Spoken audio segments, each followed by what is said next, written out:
Salutations, my name is Phil, aka JC Servant. Welcome to another City of Heroes homecoming video with the Mirage Monarch. She has been working hard. Now she is up to level 18. And she has, what? She has almost 20 million now in influence, I think. So if we take a look here, that was from that sale we did before. We're at 18.6 million. So she has plenty of money, probably to last her through. Maybe not, because I will want to buy Mission Teleporter, which will give me a second teleporter to get around with, but that costs 10 million, so that's a little investment, but it's probably worth it for her.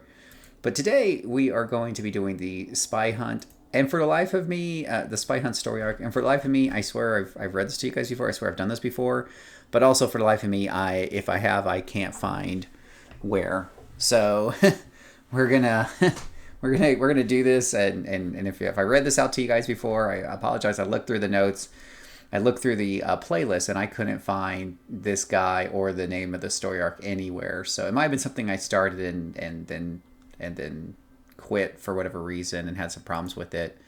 Frieden is here to help me get through this rather long story arc today. How you doing, Mr. Frieden? Oh, I'm all right. I'm just chilling out, hanging, having fun. Mm-hmm. We're on Chit Chat and Show Stories. According to my notes, this is a longer story arc. The last time I did this, it took me about an hour, which is pretty long for one of the villain story arcs, as they tend to be better paced than the hero ones. Hero ones can be all over the place. They can be 5 minutes, they can be 2 hours, no problem. I've had them over 2 hours. But remember, boys and girls, you can always quit these anytime you want. You can also just pause it by logging out that character and going and doing another character or doing something else and coming back to it later and finishing it off. Usually the longer ones are worth pretty darn good merit, so it's usually worth it, not always. All right, so here we go. Spy Hunt. Good you are here. As you may know, I have done much research in the metahuman biology. Part of my research involved experiments which transform regular human subjects into powerful metahumans. They have been good results and better results. Right now, I have to deal with a bad one. You know Americans saying about egg breaking and omelets. Good joke. One of my experiments did not deal with receiving a superpowers and has gone, how do you say, nuts. He attacked an Arachnos base and caused much loss of property and general mayhem. Like Bull in China shop, no? Arachnos troops are there, and if they get them, they may capture him and find I am responsible. Krylov will be in hot water then. Go to Arachnos base and take down Experiment 236 and any witnesses. I do not want trouble with Arachnos, but do not see way to clean up mess without removing any other operative who have seen Experiment 236. Oh well. Which, that sounds like code to me for kill all. That's coming across as cold as this is probably why it takes a while. The first mission's already a kill all, so and we're gonna start off in Cas Diable, or whatever it's called. If you ever look this term up, Capa Diable or whatever, in Google, and you say, help me pronounce this, it sounds completely different than any one of us is pronouncing it. None of us are close. How is it pronounced? I wish I could remember. It is really out there. Capo Diablo, just like that's not even close. Yeah, no, it's, and I want to call it, Capa Diable because I studied Spanish for years, and that's pretty much how you would pronounce those. If you were like sounding out the letters, that's how they would sound out in Spanish. The A has that long A sound. So yeah, cop, phonetic. Yeah, and Diable, because an E usually has an A sound. Diable, because there's an E at the end of that. But of course, they would call it Diablo if it's devil. I don't think there's a Spanish word for diable, but who knows? But yeah. So this is clearly like a French or Latin or something like that. And yeah, there's some differences there. But all right. The good news is, guys, we got Phantom Army now, right? So now we're completely cooking. So between Phantom Army and Domination, we have some powers to deal with hairy situations. I do have one recharge on Phantom Army, which means it takes like, what, 3.5 minutes now to recharge or something silly. There's a nice juicy group back there. We're gonna use our confusion Jedi mind trick.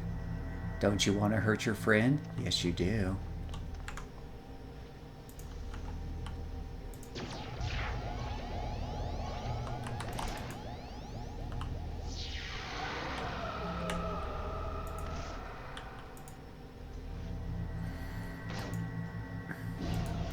Oh, you know, I wonder if this is the mission with the really, really big...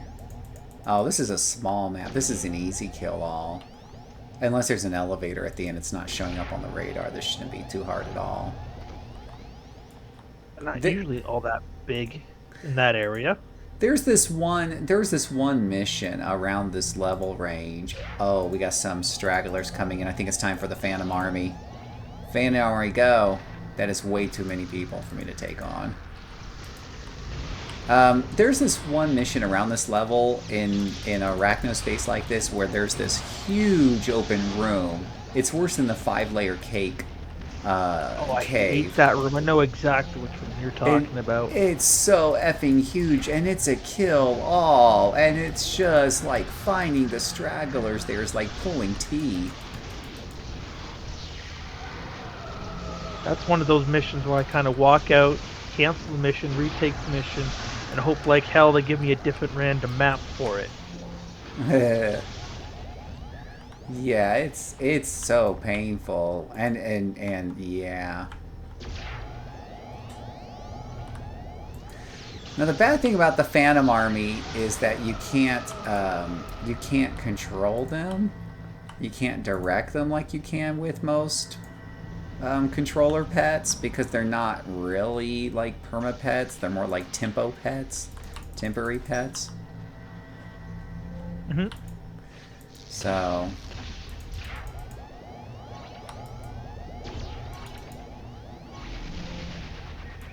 Temp pets are fun to have though. oh yeah, and you do get a permanent one you can control at like 20 something, 24, 26. 26. Yeah, so we'll eventually, she'll eventually get her own little pet to call her own. Unlike my mental dominator who never got a pet. Very sad. You'll have a Phantom at level 26.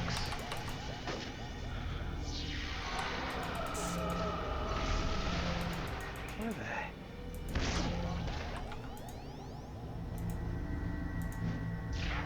The other island.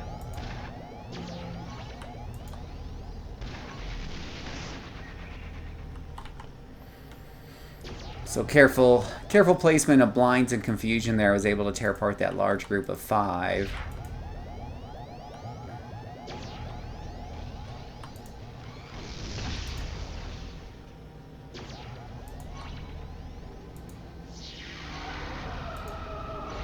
So, so we're very excited. As at the time I'm recording this, we had just hit 1,000 subscribers last night.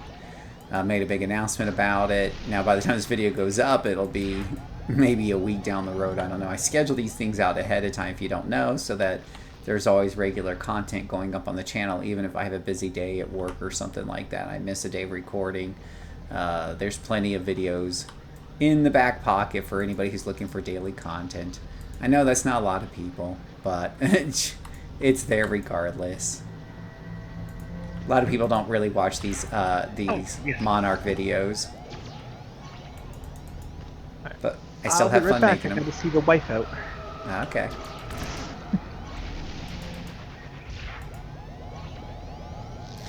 So we're taking care of these guys here.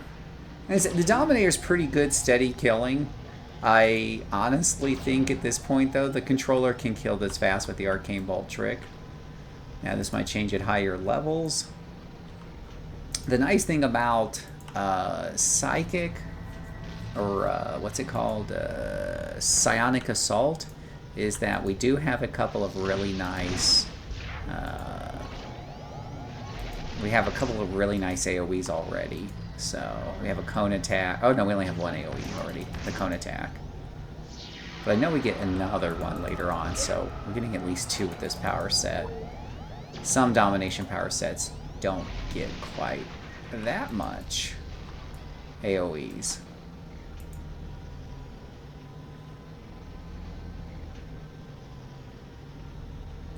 There's another one of these guys somewhere. I missed a mob somewhere. Might be that one down there. Might be that one behind me. Oh, is there one behind me? I thought I saw one behind me. I'm starting to see things. Oh. I see what we got up there, says the Spire Fly. I have returned. Welcome back.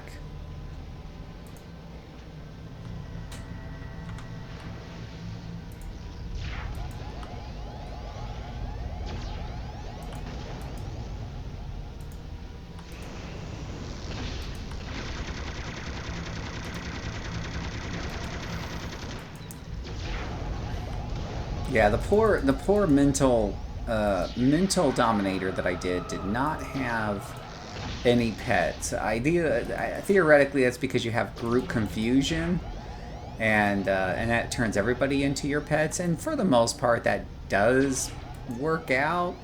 But there definitely are some mess-resistant enemies that make you wish you had a pet instead. I think one of the epic power pools gives you a pet. But it's not like a real pet, right? Yeah, you can get an epic pet, an epic pool pet with patron powers. I have a tarantula, for crying out loud, on my controller.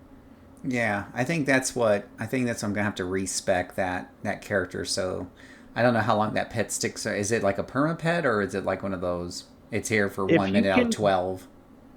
It's got a 5-minute. No, it comes onto the field for 4 minutes, and then it's got like a 9-minute timer. If you are really hardcore and want that pet all the time, you have to have hasten, and you have to build IOs for recharge. Alright, hold on to that thought. We're done with that mission. What? There are Russian soldiers in there? Spetsnaz? Oh. I have a special mission for you. There are people stalking me, and they may be related to those Spetsnaz you ran into earlier. But Karlov is too smart for stupid spies. I'll turn around and follow them to warehouse. They are meeting and strange men for unknown purposes. I do not like these things happening. Go there and defeat the spies before they, how do you say it, spill any beans about me. These spies can bring big problem to me. Take them out. That by the way, is epic City of Heroes storytelling. Continue. So you can get it down with a bunch of, kind of like permadom too. I mean, you know. Yeah, you're basically doing the same thing. If you can get permadom, you can get a permanent pool pet. All right, so. Because I went that way with my controller here.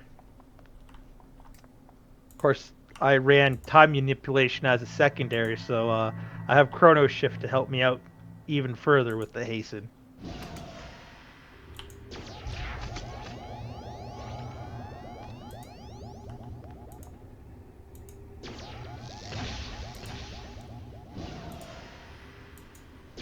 So, let's see. Take down spies and witnesses. Now, that strongly implies that it's a kill-all. Let's see how big this place is. This isn't very big at all. If it was really big, I would run to the end, try to kill the things in the last room, and just see if that does it.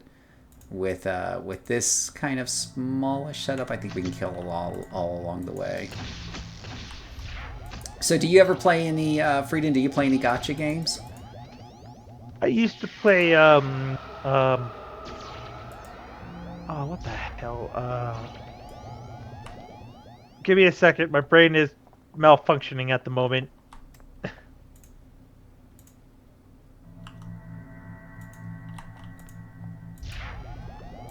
Oh, I used to play Genshin Impact. Sorry. Ah.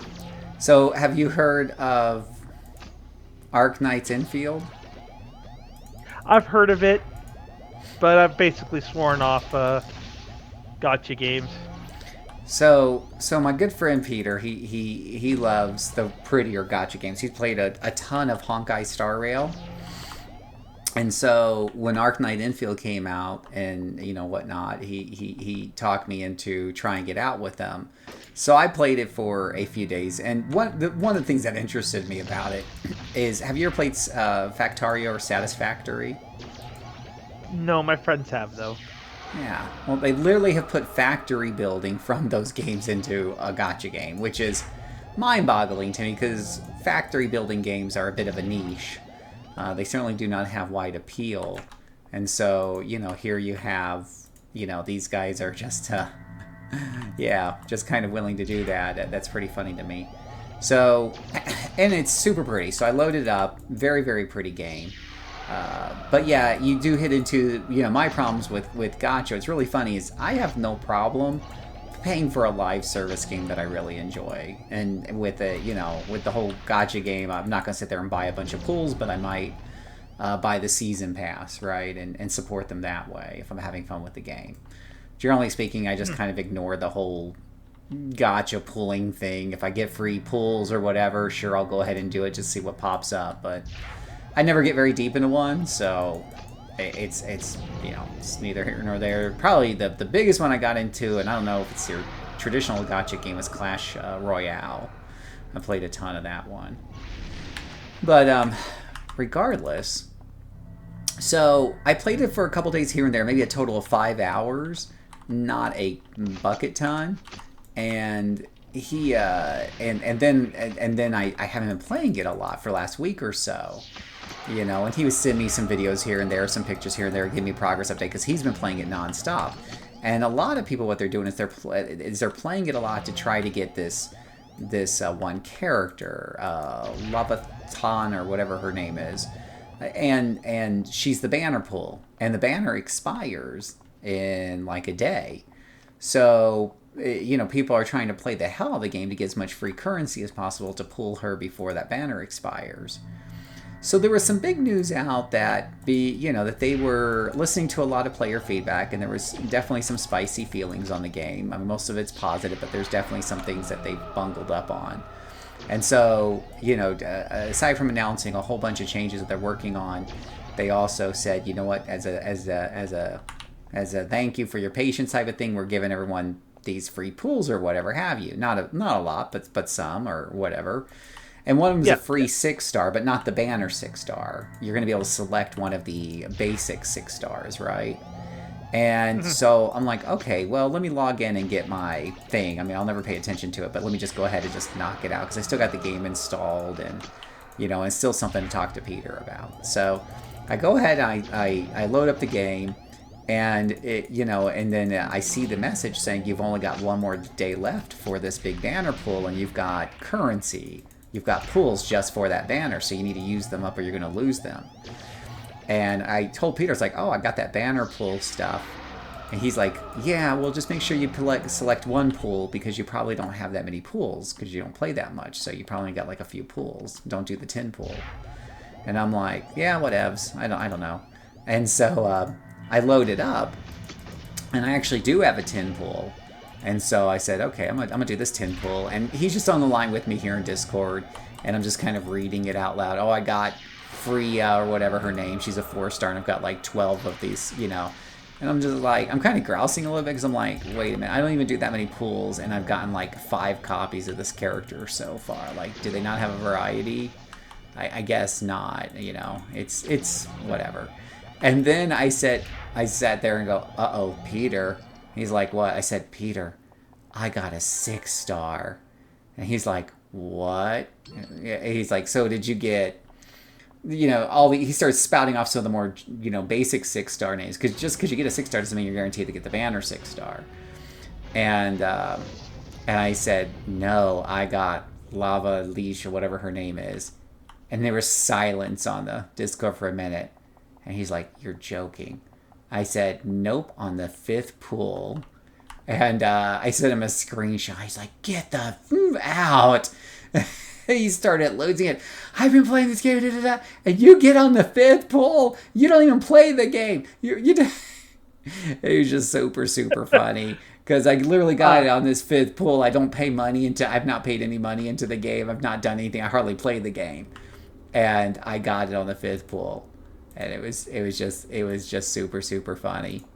And he said, Phil, because he knows me, like he knows a lot of times I'll just drop games because I lose interest. I play the hell out of City of Heroes and that's about it.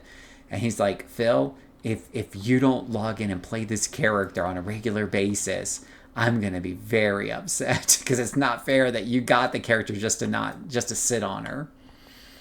So yeah. But you know how it is with gotcha games. That's this week's flavor, and next month will be a different character flavor. Yeah, hold on a second.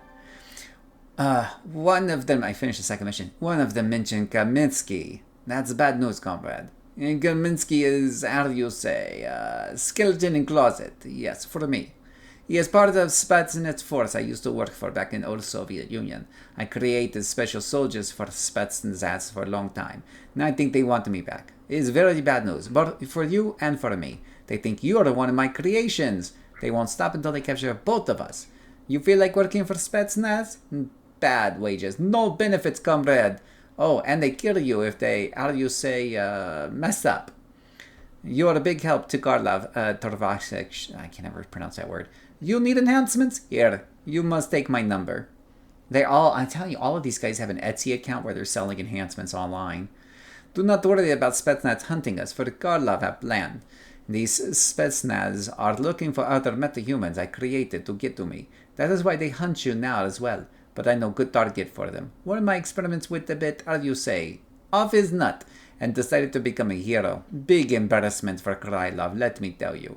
If we set them up for Spetsnaz, we can draw out their leader and take him out. No more Spetsnaz leader, no more problems for you and Krylov, da? Go to King's Row and take out the hero Electroshock. And it's another kill-all, because it looks like defeat Electroshock and witnesses. I have both already attacked. When you get to Paragon City, head to King's Row to find Electroshock. He is known to do heroic acts around there. Okay, so you were about to say how much you love gotcha games? No, I despise. After playing Genshin for a while, I've kind of gotten a poor taste on gotcha. Because it's 1 week it's this character, then the next month, oh, it's new flavor, overshadowing the one that you just got. Oh yeah, that was my problem with like Magic the Gathering. Every new generation of cards is so much more powerful than the last. I think I stopped playing Magic the Gathering in 2005 or something with the what set was it? It's the first one of the fewer sets that were rainbow colored. Ravnica, I think it was. I'm not an expert at all. Take your word for it. I don't think anyone cares about the name, but sure. Powerful cards, got it. There was Magic the Gathering as the Ravnica series. And after that, I was like, I'm good. And I stopped playing Warhammer because they kept changing everything all the time. Just so they could go for a quick buck. Yeah, like in one way, I kind of get it. So they want to keep it going as a live servicey, type of experience. And the problem is, if you keep releasing more of the same, right, then it's not going to sell nearly as well, and it may not last. And so that's that's part of the tough, that's part of the tough conundrum. Yeah. On the other hand, yeah, it does get, if you take a few years off and you come back and all of a sudden your cards are worthless, right? Then that kind of sucks for you personally. So it gets to be fatiguing, and you feel like, and so it creates this sense of FOMO. You bought these new set of cards, or you bought this character or whatever. Now, if you don't play the hell out of it now, you're gonna miss out. Puts a timer on you. Because they're going to expire like milk. You need to use them up while you can, and it gets a bit irritating. For those of you watching the video here, I am looking for Electroshock. If you're wondering why I'm just kind of flying around here, I don't think this is a kill-all. In a city setting like this with this many enemies, we'll be here all day. So I'm hoping it's just a matter of finding the hero and taking him out and anybody that's close near him. But yeah, it's it's part of the problem, you know, with a lot of those games. World of Warcraft, right? If you if it, you can level up your character now, but they're only good for that expansion. The minute a new expansion comes out, or hell, even a new content patch comes out, the gear score gets raised, and your old Oh yeah, gear is trash. and you just spent all those hours doing that. It's like, oh, Right, doing the same activities over and over again to get the perfect gear put together, just so it can be worthless in a year, or not even that long exactly. sometimes. That's kind of why I like playing City of Heroes. I'm not having to worry about any of that. Right. You can take a year or three off of Homecoming, come back, and your character is going to be just as effective as before. Exactly. So they may do a little bit of changes. They do very light nerfs, but they nice, but they do a lot of buffing. So Lots of like, quality of life stuff they like to do. yeah, yeah, and definitely Masterminds are getting a big buff. Sentinels are getting a buff, but nothing that says now your blaster isn't going to be good at blasting, tough content anymore. Exactly. Oh, there's that portal I was looking for.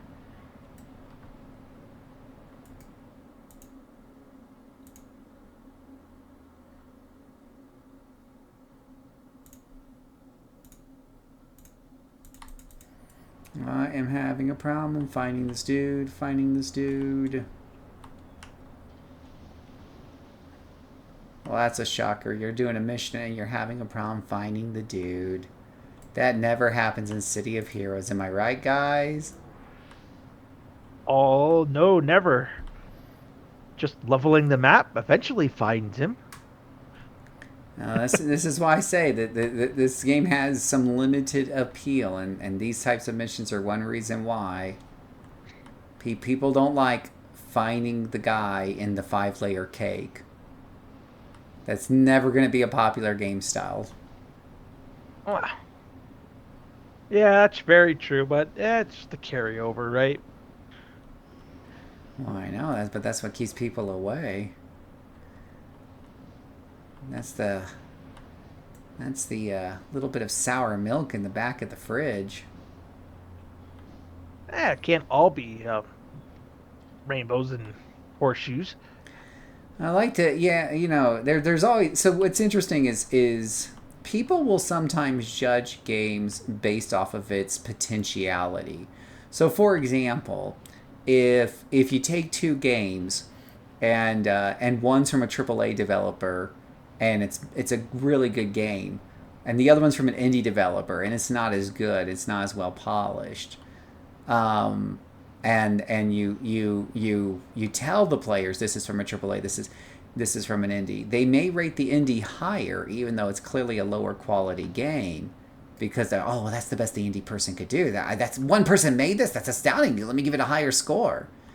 Um, for me personally, I don't really try to pay attention to how the game was made, how big was the studio. I don't care about any of that shit. The question is the game fun? Am I having a great time with the game, right? And that includes, for me, to some extent, graphics, right? One of the things I love about City of Heroes is that you have so much customization, with the characters, and you can make them look exactly how you want. Um, Hmm. the graphics may not be high end, but it gives you so much customization. There he is, that it really does help. Um, yeah, heaven forbid this was in a higher graphics engine, it would just blow my mind. But yeah. So getting back to the point, to me it doesn't really matter what the potentiality is. I just look at gameplay and gameplay design and say, is it really really good or not? I do think at some point it'd be nice if the devs, the volunteer devs, which do work hard, if there was a way to just light up the map on some of this stuff, or have a smart vendor item that you click the button and it just locates that last guy for you, or lights up the map with enemies. You've already got a thing you buy from the vendor that at least reveals the whole map, which we didn't have back in the day. So I can dream. I can dream. It's one of those things you put it on the list, and maybe they'll get around to it.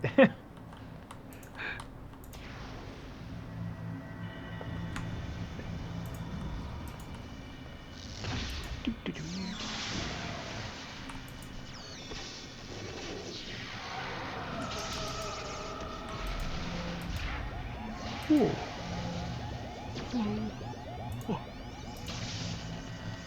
Ooh. That's so good.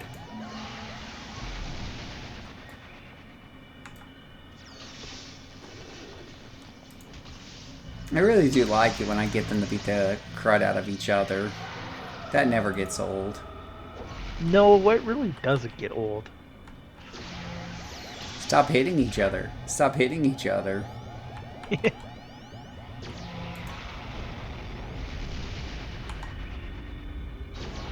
Alright, so it was just kill the guys next to him.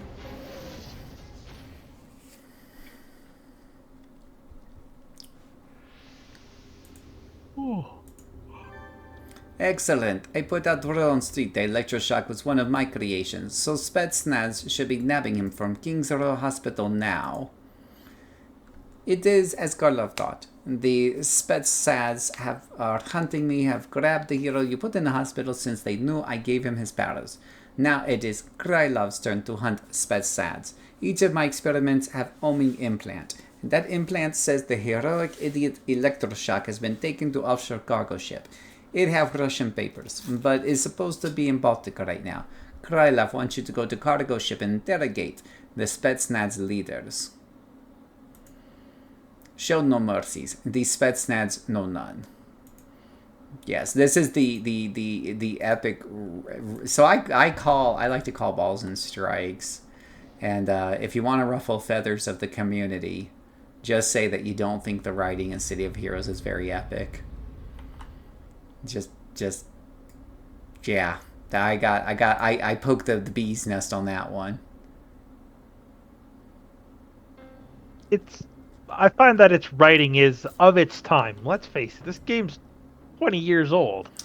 I don't necessarily particularly buy the argument because Final Fantasy VI, which came out way before this on the Super Nintendo with much more limited memory, wrote a story that drove me to tears.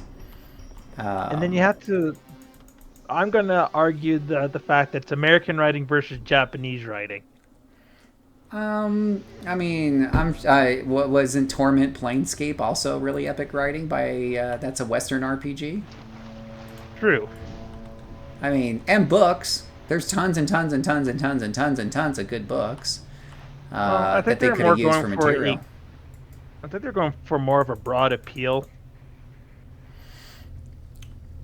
And then a lot of the later stuff that came out in around 2010 was starting to get a little more epic and better. Yeah, I don't know. The initial stuff was kind of weak, yes. I don't really get into the time period and the where, why, who, because again, for me, it's not about potentiality or motivation. It's about, is it just good on its own? Does it stand? Does the writing in of itself stand on its own? And I find it doesn't. There was the Who Will Die story arc, right? That was one of their later ones that was talked about a lot. And I did that one on stream. I got the recording. If you guys can find that I think it might be on a playlist, or it's at the very least you can just look up Who Will Die. And at first I was pretty excited for that storyline. It actually is presented differently. It's got some very nice and cool, beautiful looking original artwork with it. Absolutely gorgeous. That they have on the loading screens. You'll know you're getting into something special because it just has different loading screens right from the get-go. And so that part is pretty cool. But then the writing let me down. It started off pretty good, and it had some promise. But then it just kind of falls apart the further on you get into it. That's fair. At least this game has more than its story to stand on, like the gameplay. Oh yeah, at the end of the day, that's why I keep coming back. As I've said, there's no other game that really captures power fantasy outside of like single player games, like, and the particular ones I would use. Wow, that was a quick mission. Muso games, Dynasty Wars games, Earth Defense Force. There's a couple of other of these games that have you killing off and huge numbers of enemies at the same time, while still making sure they're somewhat challenging. Let me read this next mission already. Good. Karlov is delighted that you pound Spetsnaz forces into ground. Roman Torovsky, tell me where I was? That traitor. I created soldiers for Tavarsky and Soviet Union, and this is how he repays me? Karlov is not pleased. Together we can make fat capitalist loot. Speaking of loot, you need enhancements? Best prices for Mirage Monarch. I'm telling you guys, these guys all have like a side business. The rogue Spetsnaz group that were after Karlov have been defeated, thanks to your efficient pounding of faces. But Roman Tarvarsky is the one who told them that information. Even after Karlov gave Tarvarsky a big discount on super soldiers back in Soviet Union, this is matter of revenge for Karlov now. That big rat, Tarvarsky, has come to Rogue Islands to try to be friends with Arachnos. He is on his way to speak with Arachnos right now. Take down Tarvarsky before he meets with Arachnos. Tarvarsky is treacherous dog. Break him.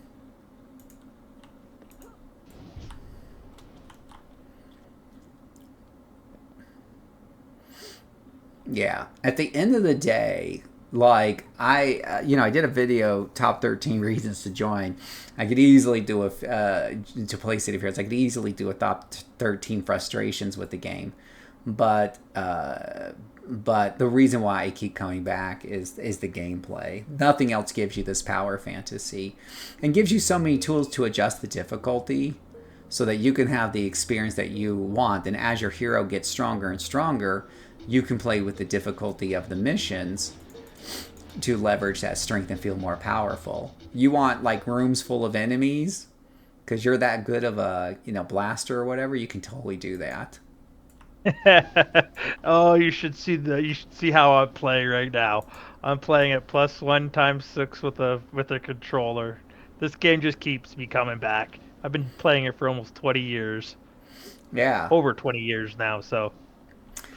A lot of people don't seem to understand. I can critique pretty strongly some of the aspects of the game and still love it overall. There's no such thing as a perfect game. Oh no, of course there isn't.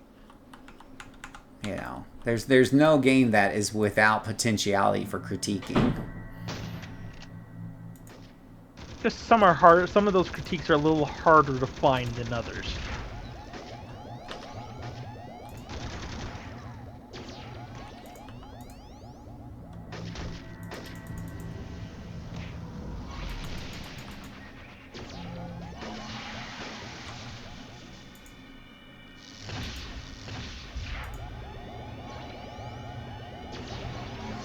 Wow, some of these missions are really quick. Just go to the back, kill the boss, and you get that a lot with villains in particular. That was another one that was really quick. Ah, Karlov is pleased. You do good job breaking Tarvarsky. Nah. Karlov thinks, and thank you for your assistance in crushing those Spetsnaz that were after me and helping me take revenge against the fools that told them where I was. But those Spetsnaz are very, very tricky. Since they could not take me, they have decided to take my work. They broke into my lab at the moment, are trying to steal my research. Take down the Spetsnaz in my lab. You have 90 minutes before they escape. This is a kill-all. You will crush these Spetsnaz dogs beneath our biggin boots. So we have 90 minutes kill-all. Now, according to my notes, boys and girls, when I did this, I don't know if it was the last time or the time before last, I could not do this. 90 minutes I spent in this mission. And I failed. And I think it cut your merits in half. There's one of these villain missions that will absolutely cut your merits in half if you fail the last mission. Most of the time, it doesn't really matter in most mission failure situations. But there are times, there's one time where it actually kicked me out of the entire story arc for failing. And I think you guys have seen that if you watched all my videos. Let's see here. Let's go ahead and do a little quick scan here. All right. So any enemies we see, we're going to have to kill. And this is a really big area, so we're just going to have to try to be as efficient as possible.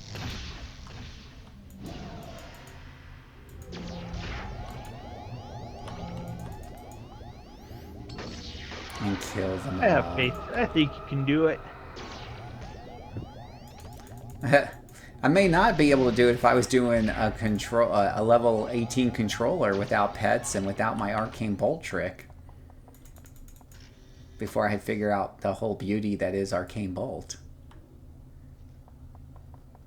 It's a pretty nifty trick. I haven't used it with my controller, but I can see its value. I don't know how you level up. Well, I know how. You have to be extremely patient, but I would not want to level up a controller before pets without it because it's just so slow. Their T1 and T2 literally only do like 10 points of damage on most of the power sets. That is so low, it's not even funny. You can, of course, smart vendor weapon that up, get a black wand, things like that, and that'll help. Unfortunately, you cannot mod those, so that means you're still dealing with a 75% miss chance against normal minions at all times, so that's a little frustrating. Nobody likes missing. Uh, Controller's definitely not one of those characters you want to start with when you play this game. It's one of those characters you go and do after you built up a little bit of funding to give the character. Because I like getting the backup radio at the lower levels, so I have a minion. Yeah, Like, yeah. but it's not cheap, the backup radio. So, but I really didn't use that much. I went down this experimentation tree and I picked up toxic dart and corrosive vial for my character. Yeah, yeah, at least those are some extra damage. Absolutely. I think as long as as long as you figure out a way to get some extra damage early, and you can do it with the smart weapons, you can do it with other trees like experimentation, whatever. Anything's better than nothing. I think Arcane Bolt is probably the best because it's clearly designed to be the controller hack. But hell, I do a lot of things that are suboptimal, and I still think they're doable. I think if you solo a tanker, just period, you're going to be in that area of suboptimal but doable. Yeah, I'm crazy. I like suboptimal. Yeah, yeah. Well, and for me, it's just as long as it reaches, as long as it passes the 10 hit test, right, with lieutenants. So when you're facing lieutenants, can you regularly get past them in less than 10 hits? Now, mind you, a brute, a scrapper, a blaster can usually get through a lieutenant in 3 hits, sometimes as little as 1 with build-up and stuff. So, having a 10-hit test is pretty high bar, or a pretty low bar. I'm not telling you have to kill nearly as fast as a blaster. But once you get, 8, 9, 10 hits, or heaven forbid 14, like I did on that one tank over and over, you are not only are you going to take forever to clear missions, but you're definitely in danger of running out of endurance before the fight's over. Yeah, that's fair. And that's why, when but like the go ahead. controller is definitely a patience. Yeah, or you just make sure it is patience. But if you want to kill really fast, just use the arcane bolt method, because I'm telling you, it freaking this Dominator here is doing pretty good. You guys are watching the video, you can see she's getting through minions at a decent clip. We're not talking scrapper fast, but we're also not talking defender slow. We're getting through. We just cleared one floor right there, no problem. Dominators are pretty decent if you want to play, like usually in the past, if you wanted to play a solo controller, we would say try a Dom, because that mixture of damage really does help. But It does. But yeah, with the arcane bolt, I swear she kills just as fast, if not faster, than most of my Dominators. And I've done it on several different controllers, so I don't think it's like a one power set fluke. It's clearly designed to work well with controllers.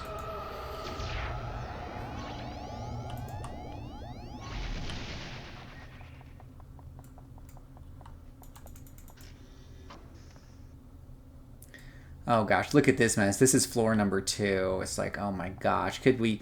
This is one of the same maps they use over and over again on the villain side. It's the, it's definitely this. I don't know what this is called. Spaghetti Factory. I want to call it Spaghetti Factory because I want to call something a Spaghetti Factory. Might as well be this. It's like, oh, you guys have got to be kidding me.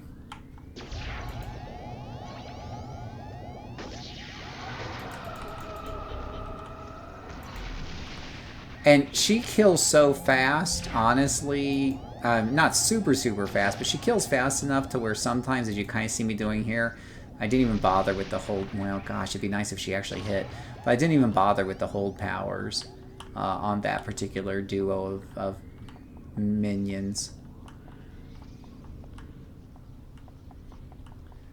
Are they spawning in spawns after me? If that's the case, I'm in big trouble.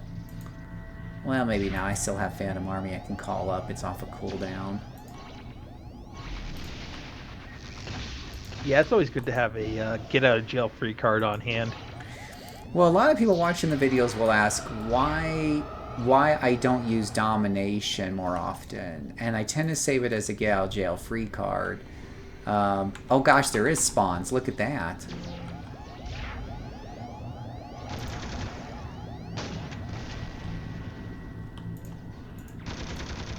Unless he was just here and I just happened to run across him.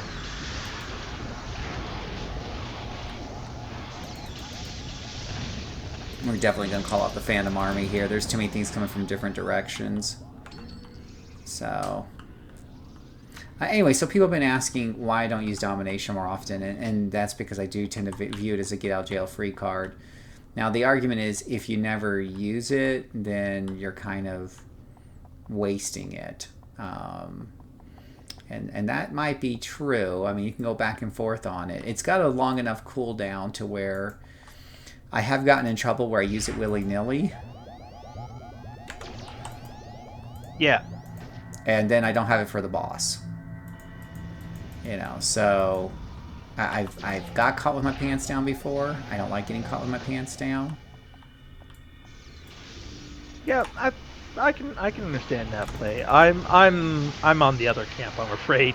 I just put it on autopilot, and as soon as it comes up, it just auto goes. So another thing is, like, for this mission, we are supposed to get through this as quickly as possible.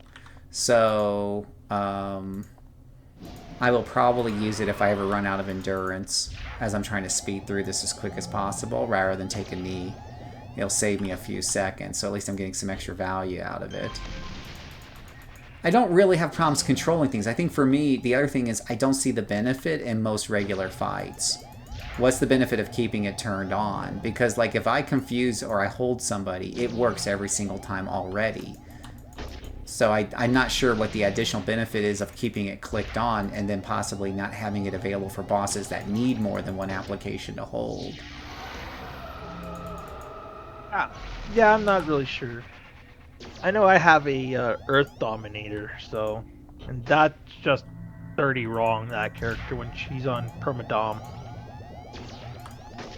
I have enough recharge, I can run to a group, disorient the whole group, take it apart, move on. The disorient recharge, disorient the whole group, move on. Permanent's a whole nother discussion, but Domination, what it does is it applies, it applies a second whenever you do an attack, a mez. It does a second mez effect for less effect. But they would, obviously, stack to a degree. It also lasts for a shorter amount of time. So if you're going against a boss, usually one mez isn't enough. You have to hit him with two in a row. And so that second one will usually get him, albeit at a shorter duration. Plus he has mez resistance, so he's already going to be a shorter duration. But it basically gives you a decent chance to mez bosses. But against minions and lieutenants, like this guy right here, I mean, you guys are watching the feed. I don't think a single one of them have resisted my mezes once. They just don't. Dom's for when you get into the big heavy stuff. I mean, the Domination's for the big heavy stuff, like you say. Well, I'm just going back to that discussion of sticking with the discussion of I'm lower level, I don't have permadom, I'm not rich yet, right? Because you need to be pretty rich to get permadom. Oh God, yeah. So I'm not rich, I don't have permadom yet. Should I use it all the time or save it for special occasions? And I've definitely heard both arguments, and I guess that's where I'm like,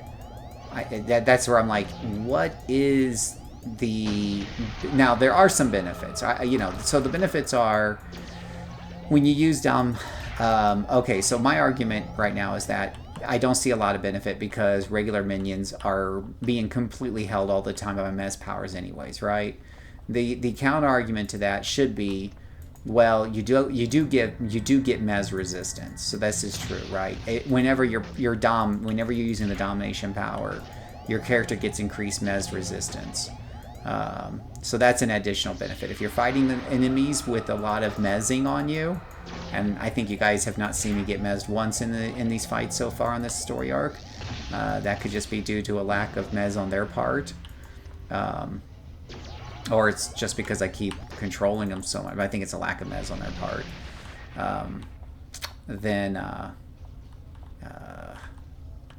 Then yeah, if you're dealing with a lot of enemies with mez, I would definitely be more liberal in spamming it as much as possible. It's just time that you're not going to be mezzed. It's 90 seconds, I believe it lasts, and you're talking like 90 seconds out of, then you have a pretty big cooldown on it. Well, then the other thing I would argue is, does it not also increase your damage while you're in domination? Not anymore. I think it did at one point back in the day. Yeah, that would be my only standing argument if that was still the case. Yeah. No. I have to read the notes on that, but that's one of those things that got factored out. I don't think that was Homecoming. I think that was towards, at some point else when they decide to rework it a bit.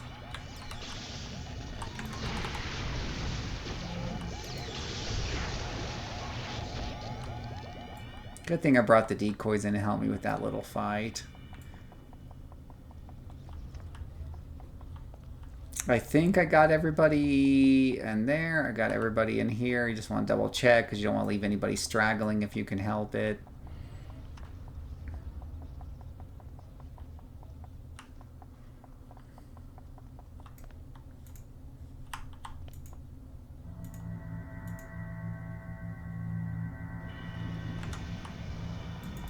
And so I'm not saying that there isn't a benefit to not using it against minions, or to using it against minions. That there is. I just don't think that benefit is worth me spamming it. But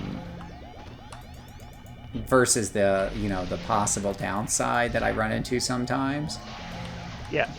But I can see why somebody would. I don't think you're wrong. Hey, as long as you're getting through your bosses, I think for me, elite bosses in particular are a Dominator's Kryptonite during the leveling process. They are just so resistant to mez, and they just give me a heart attack. I have to eat so many inspirations to get through some of these elite bosses. Oh, I understand. A controller here is not very good for fighting elite bosses by themselves either. I don't throw inspirations. I throw money at the problem. Yeah. Well, that's what I'm doing. I'm throwing inspirational money at the problem. I go on the auction house and I buy some of the cute inspirations. They have a little extra kick to them. Like I will go and buy the signature summons from the start player just for those times when I need something. Sometimes you need a little oomph. Sometimes you need a little something extra to get you through the day. You need a Snickers bar. Oh yeah. Yeah. In this case, it's a Statesman flavored Snickers bar. Statesman flavored Snickers bar, exactly. Yeah, you bake your cake with what you got. And some people will say that's not a valid way to play or whatever have you. I'm like, if the tool's there, I'm going to use whatever tools I feel like using. And some tools I feel like using, some tools I don't. But, everyone should enjoy the game the way they want. But I think the tools are there. I had somebody call me out for here with Mirage Monarch. I've been running this character solo, what I call solo self-funded, right? Mm-hmm. And some people were like, "Oh, you do it kind of wrong because you did this or this or this." And I think one of them was like, "Oh, you use start vendor items." and you know that's not teaching. You know, people don't learn how to play their class if you're using the cheaty stuff and da da da da. You're setting bad example, all this other jazz, and I'm just like, what the hell are you talking about? You know, like. Everyone should be able to play the game they want, but last time I checked, part of playing an RPG is knowing when to use consumables. You know, knowing what the consumables are and buying what's good for the situation at hand. Oh, exactly. Like, oh, people are crazy. Now, you might want to run a character. You know, so I'm putting self-imposed restrictions by saying solo self-funded, right? Which means I'm not taking money from my other characters or other players, and part of that restriction is I'm not playing the auction house for money, which I sometimes do. So I'm not doing any of that stuff. This is just a straight up play. You know, these are self-imposed restrictions that make the game more fun for me, or at least this character's run through more fun for me. But how's that any different than, you know, somebody else who's like, oh, well, my restriction is they don't use start vendor items. That's up to you. You know, you play the game you want for your fun. You know, I'm not using double XP on this character, right? Again, you play the game the way you want. I use double XP on some characters. I'm not using it on this character. I think basically all the characters I've played, I use the 25% bonus XP all the way up to level 40. By that time, I'm like, damn it, I want my 50, and then I'll get double experience.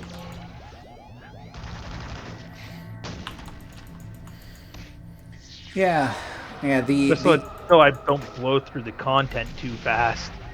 Yeah, yeah. If you want to level up a character fast because it's like your 80-second character, look, some people will farm, some people will run those task forces which level you up real quickly. Some people will just solo but use double XP. Like, all these are putting your foot on the gas pedal in different ways. And so you decide where that gas pedal's at for you. For me, I would say the majority of my characters I will do at double XP for 8 hours. I just load up when I first make them, so it gets them past those early levels quicker. I've already done them 100 times, and I've already seen the story arcs 100 times, and I like a little variety. I want to really spend some good time in the 30, 40 story arcs, which some of those stories I've never played even once, because I got so many low-level characters that I've run through, but I've only gotten a few characters to 35, 40, 50. So, the first 8 hours will do that, and then I'll just go to normal XP. But there's a couple, the melee characters I'm working on, I want to get melee characters at 50, and for those, I am putting double XP all the way to 50. Because I do want to have one level 50 characters of each type as soon as possible-ish. Sort of. I'm not doing task forces, though. I was about to say, I will warn you on the 35 to 40 arc that the Circle of Thorns story arc is a mean story arc. There's definitely a couple mean ones I've done. He's the elite boss, and there's like almost borderline arc villain for difficulty. Now, there was one I did the other day. I was streaming it, and it was on my Stalker. And I was pretty much swearing up a storm because this person was flying up in the air, kiting me. And I'm playing a Stalker, right? I'm not really great at flying. I have to throw on a jetpack. She has the jump superpower. So I'm trying to fight this thing on an endurance-sucking jetpack. And it was just miserable. And this character has a ton of knockback. They basically got the storm power set. So they've got a ton of knockback on top of everything else. And you're just like, this is one... And of course, this person isn't just in a flat room. It's on top of a mountain, so it's constantly knocking you off, throwing you to the ground, all this other jazz. It's like, this is a miserable experience. Yeah, they're good at throwing some of those miserable experiences at you from time to time. So that's where Phil was like, you know what, screw it. You wanna cheese this encounter? I'm gonna cheese this encounter. And so I started whatchamacallit, I went after being defeated like twice. The next time I'd load up on a whole bunch of inspirations. So I went into that fight with like 3 purples and some reds and some yellows and quaffed them all before the fight. So Make short work of him, eh? Oh yeah, show that it makes the fight a little bit more fair. Let's put it that way. It's more fair. I use that in air quotes.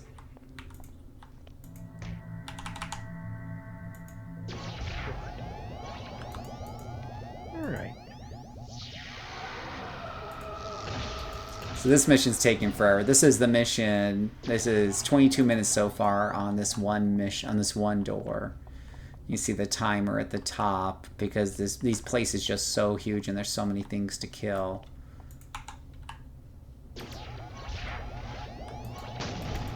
Yeah, pacing is not something City of Heroes is great at.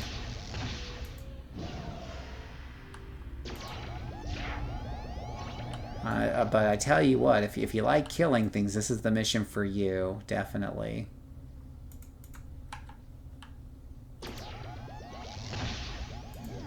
Good.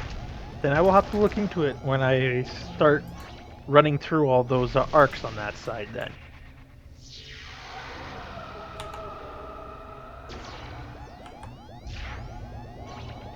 I'm a fan of high body count. We'll take a knee. The villain. So one thing I point out to people is that double XP turning off influence is never really a bad idea because the influence draws from enemies is so small, but the merit reward you get is worth so much.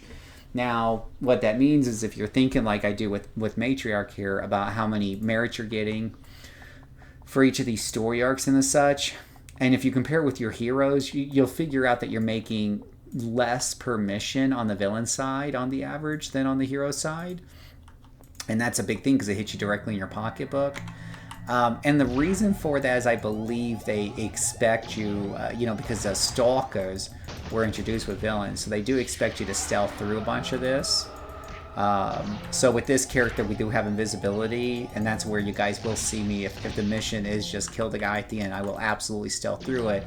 And when you do that, and you play the game the way clearly it was being played back in the day, oh gosh, did I kill them all right away? There's only one that lit up on the map. I might be done here.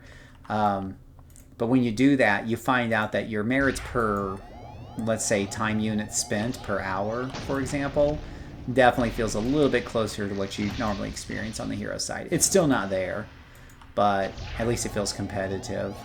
But you do have to stealth a lot. Villains are supposed to be sneaky, I suppose. There we go. So that wasn't shabby at all. Wow. 1 hour, 59 minutes, 47 seconds, 27 reward merits. Now, for those of you who pay attention to what I say, and I know I talk a lot, 20 per hour is your standard, is your gold standard. And so that wasn't too shabby. Let me take a look at the notes and see if they increased the merits on that mission. Because that was very positive. Now, to be fair, I got lucky on a couple of those fine bosses. There was that one boss I was looking for a while, but then 2 other fine bosses where they have like a city, you got to find them in the city. I was able to get through those rather quickly. So let's take a look at the spreadsheet first. Let me take a look at my notes for Spy Hunt last time. So it is 27. Last time it took me 70 minutes, which sounds about right. This was 60 because I was a little bit luckier. And it might have also been a slower archetype I was playing, which what's slower than a Dominator, a Controller, Defender, and Tanker pretty much. Anyways, let's see here. Yeah, so 6. I feel like there's 2 kill-alls, not 1. I feel like there was at least 2 kill-alls. But that wasn't too bad. That's 27 merits per hour because you got 27 and 60 minutes, so that's 27 per hour. That's one of the higher villain ones. Though the Vazalok Conference, I was able to get 12 merits in 18 minutes, which is 40 an hour. I almost want to run an extra Vazalok Conference just for extra merits, but we'll try to do them all once before I repeat any for extra merits and XP. That was actually enough XP to get us up to level 19 as well, boys and girls. So that was a very, very good run. Well, congratulations. Excellent, Mirage Monarch. Most excellent. I don't think we'll hear from the Spetsnaz forces again. Alright, so that was Spy Hunt. Let me level up real quick while we're here and we're on the video. Because we are documenting her entire journey of doing villainous things.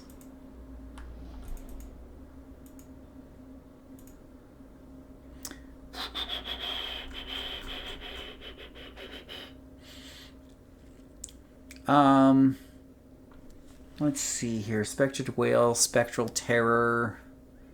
Spectral Terror has recharges in it, Increase Fear. Oh, Phantom Army, we need more recharges in that. That's definitely where we're putting it. Okay, 2 more recharges on that to maximize recharge. And then I could probably increase damage on it. Obviously, Phantom Army is going to be a cornerstone. Everyone keeps telling me about it, so it must be super good. I'm personally not convinced yet, but I'm told it's super awesome, so... It's good in its ways. I'm not totally sold on it either, so... Yeah, I've been told it's the bomb, and you pair it with radiation, which I've not played. I have realized that playing radiation on a, let's say, a blaster is not the same thing as playing radiation on Defender Controller Mastermind. That the radiation support is completely different than the radiation kind of like blapping powers. Yeah. So I do need to put that onto the list because I know it's very meta and I should at least try it to have an opinion, an informed opinion on it. Alright, so now we've got Phantom Army down to 2 minutes. They're up for 1 minute, so we can have them 50% of the time. Whoa! At least they keep everything off you is the big things. Because everything they do taunts, so... And generally speaking, I don't have problems with that because that's what the holding powers are for. But there are situations where you hit Mez-resistant enemies like Vazalok and some of the Arachno Steelies. So it's nice to have pets that can help you deal with those situations. Because my poor mental dominator just got her butt kicked over and over again against some of those Mu and Arachnos bull crapperies. And then recently I was playing the what was it, the controller through Vazalok missions, and I was able to get through it, though slowly, and it was as long as this one, and didn't get as many reward merits either, I don't think. But I was able to get through it slowly by just double controlling everything and using Arcane Bolt. That was brutal. That was a rough mission to get through as a controller. Every Vazalok, I swear, was resisting my first round of mezzes, so I had to double mez everything. Yeah, the zombies are dumb like that. You can't immobilize... You can barely immobilize them. Yeah.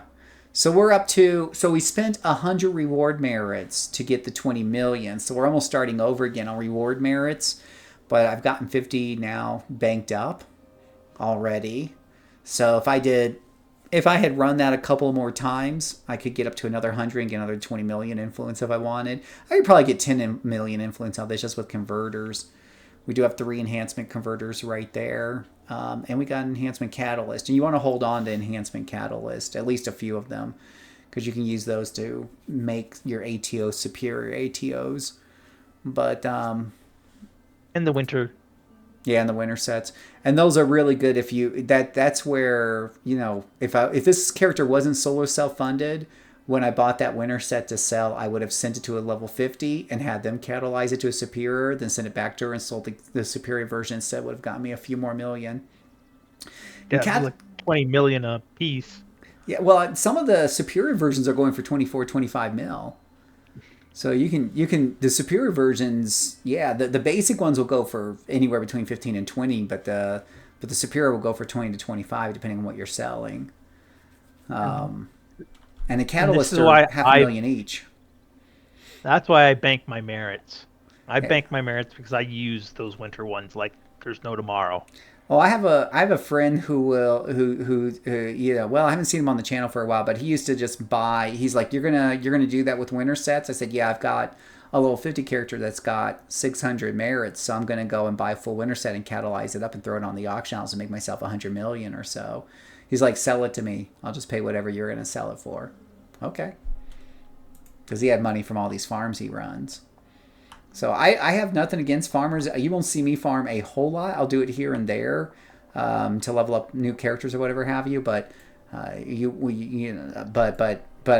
personally am quite okay with farmers because they're the ones who are buying my products.